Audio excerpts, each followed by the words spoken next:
Hello everybody, welcome back to my channel. My name is Kisha. For those of you who are new here, I blog every day at kjaggers.com. The link is below.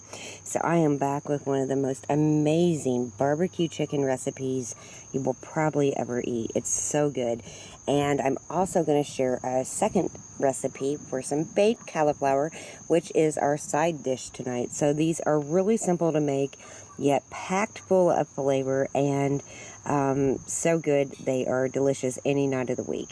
So if you want to see how to make both, just keep watching. I'll show you how I do it. So here's everything you're going to need to make this recipe. It's really simple. You're going to need a couple pounds of chicken. Just cube it up. I did it on a plastic board, not my wood cutting board. Cube it up. You're going to need 3 slices of bacon. You're going to need 2 teaspoons of kosher salt, 4 teaspoons of just some white granulated sugar, 1.5 teaspoons of just regular sweet paprika, 1.5 teaspoons of smoked paprika, your favorite barbecue sauce, and I have my wood skewers soaking. I will flip them over in just a minute. And let me kind of roadmap what we're doing here. So clearly we're skewing the chicken, as you saw in the beginning of the video, and we're cooking this on the grill. You could definitely use chicken breast, whole chicken breast, do the exact same recipe, leave out the skewers. But what we're doing is we're going to marinate the chicken with just kosher salt. It's going to make it super juicy and delicious and help it form a crust while it's cooking on the grill. And when we're done marinating the chicken with the salt for about 30 minutes, we're going to make a bacon paste. And the bacon paste is going to contain the bacon, the sugar, and the paprikas. And we're going to coat the chicken really well, skewer it up, cook it on the grill, and baste it with whatever barbecue sauce is your favorite. So that's the last ingredient you need, and I'm just using the Guy Fieri, the bourbon brown sugar barbecue sauce. So the first thing you want to do is cube up your chicken. If you're putting it on skewers, if not, just get your breast out, make sure they're thawed out completely, get a baggie, add the chicken to the baggie, and add the kosher salt. Just mix it really well and put it in your refrigerator and let it marinate for 30 to 45 minutes. So I've added the salt, I really mixed up the chicken well, and I'm placing this in the fridge and letting it marinate. So I took the chicken out of the baggie. It's been marinating for close to an hour. You just need to take a paper towel and dry the chicken as much as possible. Just take it right over it and get off any of the moisture. Move it around. Paper towel will stick. Just pull it up and get off all of the moisture that you can.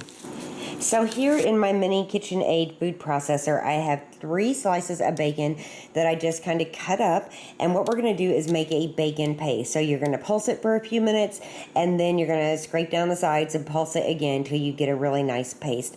I didn't break out my large food processor. This is my small one, and it works great for little jobs like this.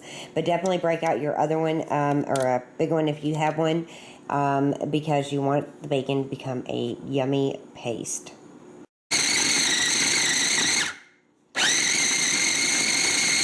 Okay, so there's the bacon paste. It doesn't look too appetizing, but I promise it will make the chicken delicious.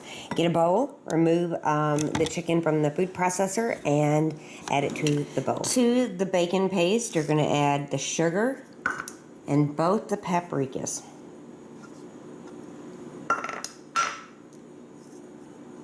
Give it a good mix. And that is what you're going to spread and mix all over your chicken.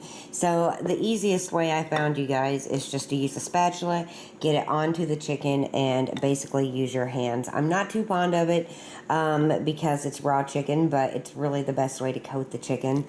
But if you find yourself wanting to use a spoon, go ahead. But I'm just going to add this to my cubed chicken breast, and then we're going to get it on the skewers and on the grill. So you can see I've coated all the chicken with the bacon, paprika, and sugar mixture, and now I'm going to skewer them up and put them on a serving tray so we can get ready to grill them. Super easy. So the chicken is skewered up. The messy part is over. I got clean. Took me a minute to get all that paprika and chicken off me, but everything is skewered up. Now we're going to get the grill going. You don't want the grill really, really hot.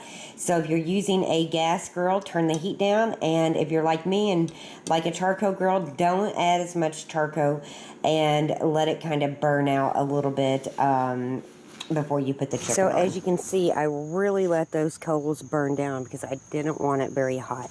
Now we're just going to simply add our chicken.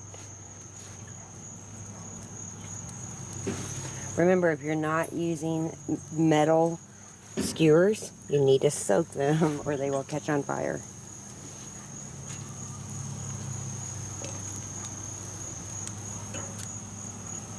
Look at those. They look delicious already.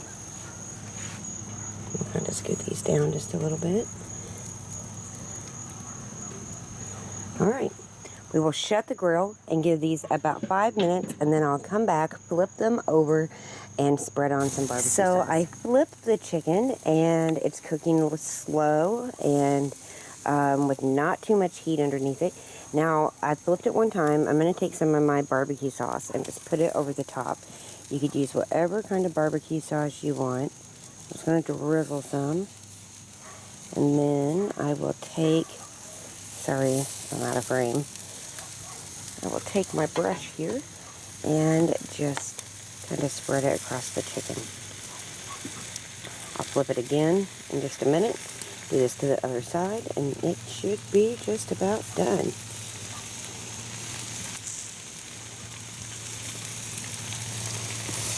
I flipped the chicken over and coated it one more time with barbecue sauce. I'm going to close the lid, give it about 5 more minutes, and the chicken will be done. So I washed my platter with soap and water. If you are using the same platter you had the chicken kebabs on before you cooked them, definitely wash it because it will cross-contaminate with the chicken that is already cooked with the stuff you have on the platter. So I did clean it. Look how amazing they look. Just have a good look.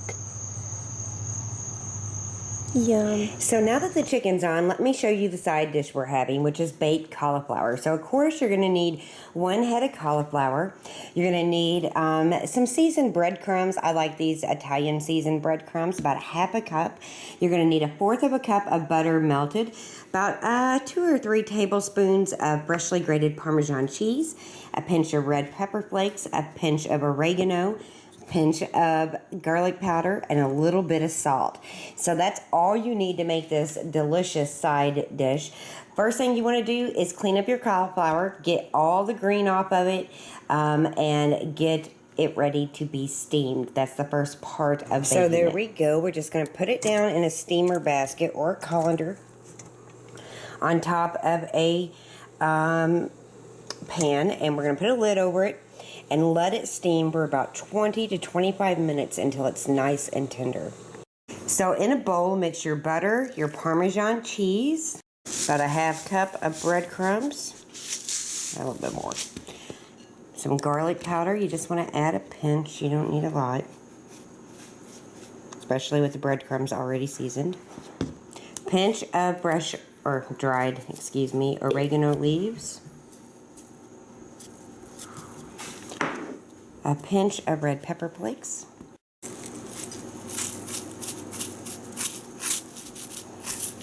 and some salt. Just mix it all up really well, and that's what we will top the cauliflower with before we put it into the oven.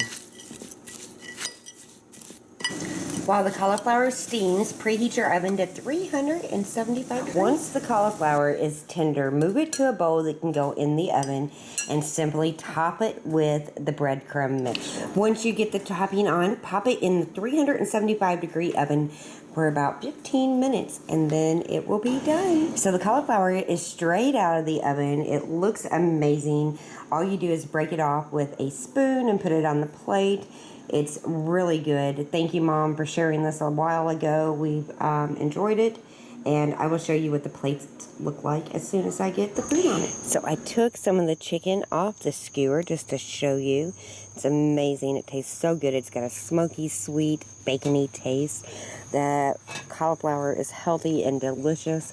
This is a meal that is a little bit messy, but super delicious. If you want to see the recipe, it's on my blog at kjaggers.com. I really can't fit both in the down bar very easily, so the recipe in full is on my blog, and you can click on the link that'll pop up so you can go over there and get all the ingredients. Thank you guys so much for watching. I'll see you guys really soon. Bye-bye.